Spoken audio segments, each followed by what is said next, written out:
57वां अध्याय स्यमंतक हरण, शतधन्वा का उद्धार और अक्रूर जी को फिर से द्वारका बुलाना। श्री सुखदेव जी कहते हैं, परीक्षित, यद्यपि भगवान श्री कृष्ण को इस बात का पता था कि लाक्षागृह की आग से पांडवों का बाल भी बांका नहीं हुआ है, तथापि जब उन्होंने सुना कि कुंती और पांडव जल मरे, तब उस समय का कुल परंपरोचित व्यवहार करने के लिए वे बलराम जी के साथ हस्तिनापुर गए।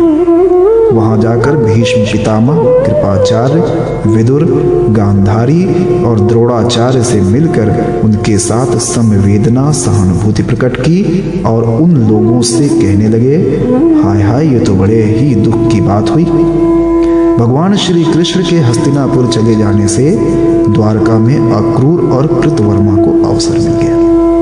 उन लोगों ने शतधन्वा से आकर कहा, तुम सत्राजित से मणि क्यों नहीं छीन लेते?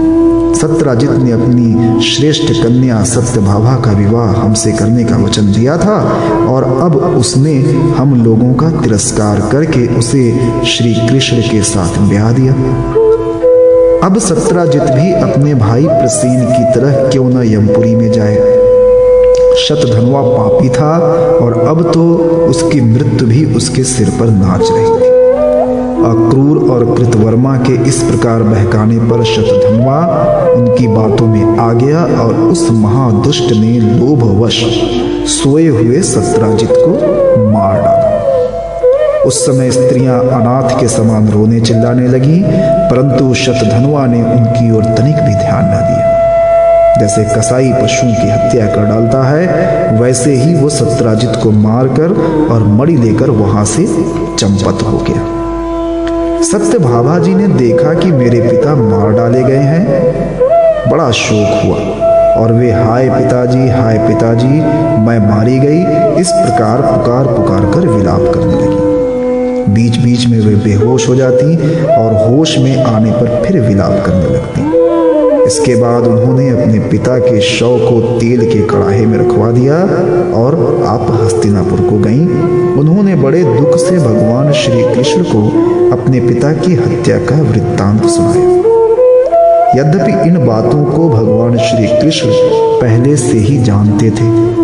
परीक्षित, सर्वशक्तिमान भगवान श्री कृष्ण और बलराम जी ने सब सुनकर मनुष्यों की सी लीला करते हुए अपनी आंखों में आंसू भर दिए और विलाप करने लगे। अहो, हम लोगों पर तो ये बहुत बड़ी विपत्ति आ पड़ी। इसके बाद भगवान श्री कृष्ण सत्यभामा जी और बलराम जी के साथ हस्तिनापुर से द्वारका लौट आए और शतधन्वा को मारने तथा उससे मणि छीनने का उद्योग करने लगे। जब शतधन्वा को यह मालूम हुआ कि भगवान श्री कृष्ण मुझे मारने का उद्योग कर रहे हैं, तब वो बहुत डर गया और अपने प्राण बचाने के लिए उसने कृतवर्मा से सहायता मांगी। तब कृतवर्मा ने कहा, भगवान श्री कृष्ण और बलराम जी सर्वशक्तिमान ईश्वर हैं, मैं उनका सामना नहीं कर सकता। भला ऐसा कौन है जो उनके साथ वैर बांधकर इस लोक और परलोक में सकुशल रह सके? तुम जानते हो कि कंस उन्हीं के द्वेष के कारण राज्य लक्ष्मी को खो बैठा और अपने अनुयायियों के साथ मारा गया। जरासंध जैसे शूरवीर को भी उनके सामने 17 बार मैदान में हार कर बिना रथ के ही अपनी राजधानी में लौट जाना पड़ा। जब कृतवर्मा ने उसे इस प्रकार टका सा जवाब दे दिया, तब शतधन्वा ने सहायता के लिए अक्रूर जी से प्रार्थना की। उन्होंने कहा, भाई, ऐसा कौन है जो सर्वशक्तिमान भगवान का बल पौरुष जानकर भी उनसे वैर विरोध ठाने?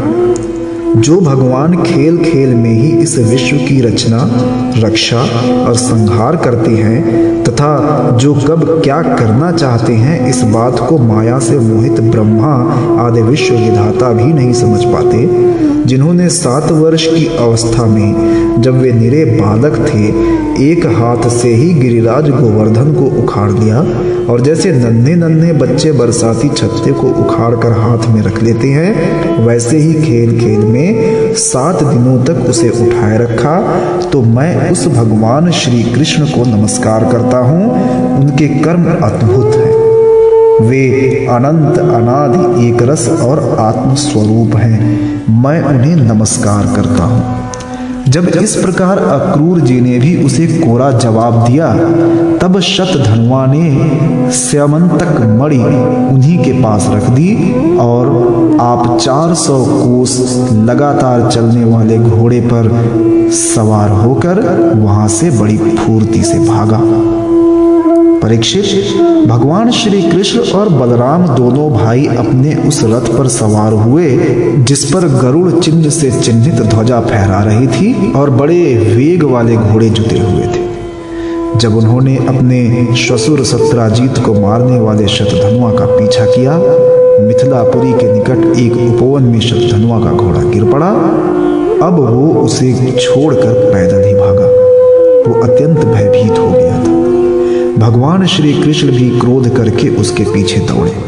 शतधन्वा पैदल ही भाग रहा था, इसलिए भगवान ने भी पैदल ही दौड़कर अपने तीक्ष्ण धार वाले चक्र से उसका सिर उतार दिया और उसके वस्त्रों में स्यमंतक मणि को ढूंढा।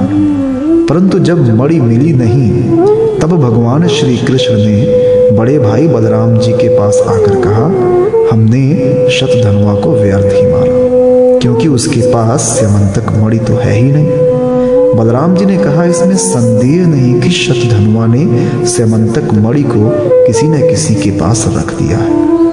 अब तुम द्वारका जाओ और उसका पता लगाओ। मैं विदेह राज से मिलना चाहता हूँ, क्योंकि वे मेरे बहुत ही प्रिय मित्र हैं। परीक्षित, ये कहकर यदुवंश शिरोमणि बलराम जी मिथिला नगरी में चले गए।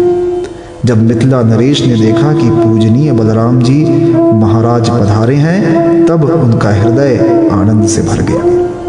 उन्होंने झटपट अपने आसन से उठकर अनेक सामग्रियों से उनकी पूजा की। इसके बाद भगवान बलराम जी कई वर्षों तक मिथिलापुर में ही रहे। महात्मा जनक ने बड़े प्रेम और सम्मान से उन्हें रखा।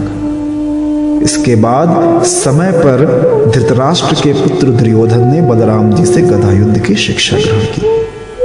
अपनी प्रिया सत्यभामा का प्रिय कार्य करके भगवान श्री कृष्ण द्वारका लौट आए और उनको ये समाचार सुना दिया कि शतधन्वा को मार डाला गया, परंतु स्यमंतक मणि उसके पास न मिली। इसके बाद उन्होंने भाई बंधुओं के साथ अपने श्वशुर सत्राजित की वे सब औधर्व दैहिक क्रियाएं करवाई, जिनसे मृतक प्राणी का परलोक सुधरता है।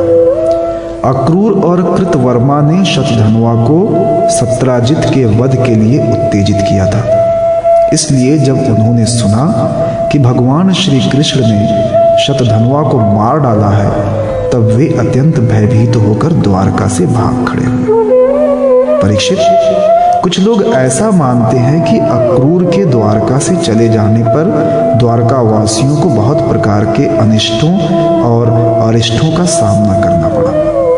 दैविक और भौतिक निमित्तों से बार बार वहां के नागरिकों को शारीरिक और मानसिक कष्ट सहना पड़ा। परंतु जो लोग ऐसा कहते हैं, वे पहले कही हुई बात को भूल जाते हैं।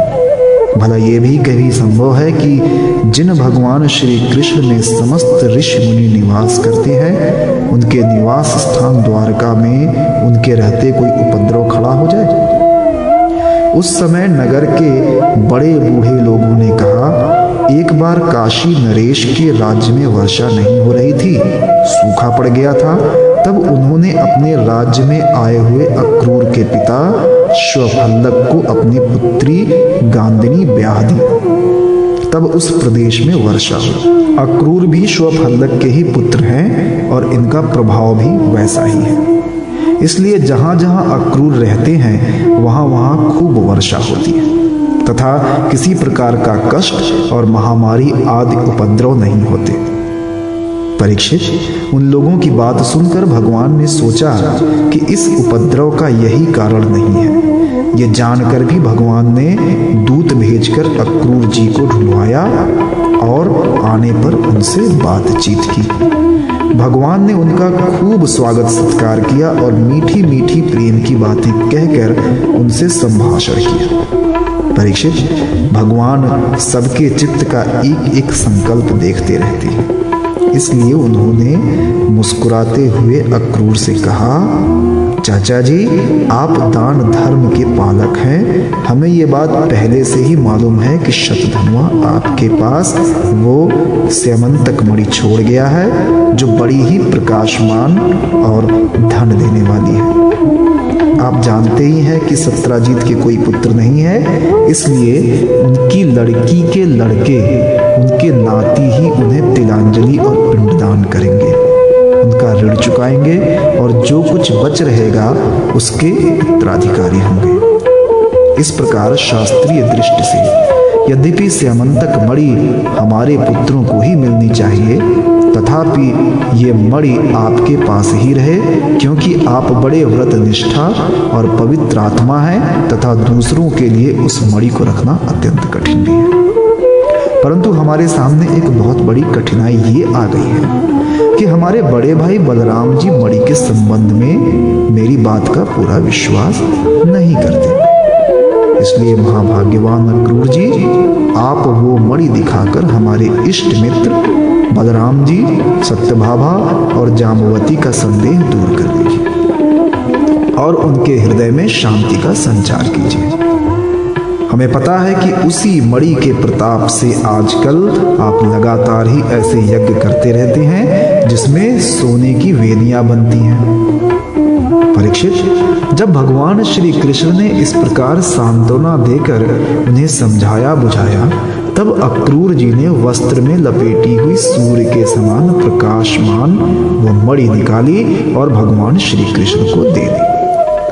भगवान श्री कृष्ण ने वह स्यमंतक मणि अपने जाति भाइयों को दिखाकर अपना कलंक दूर किया और उसे अपने पास रखने में समर्थ होने पर भी पुनः अक्रूर जी को लौटा दिया। सर्वशक्तिमान सर्वव्यापक भगवान श्री कृष्ण के पराक्रमों से परिपूर्ण यह आख्यान समस्त पापों, अपराधों और कलंकों का मार्जन करने वाला तथा परम मंगलमय है। जो इसे पढ़ता, सुनता अथवा स्मरण करता है वो सब प्रकार की अपकीर्ति और पापों से छूटकर शांति का अनुभव करता है।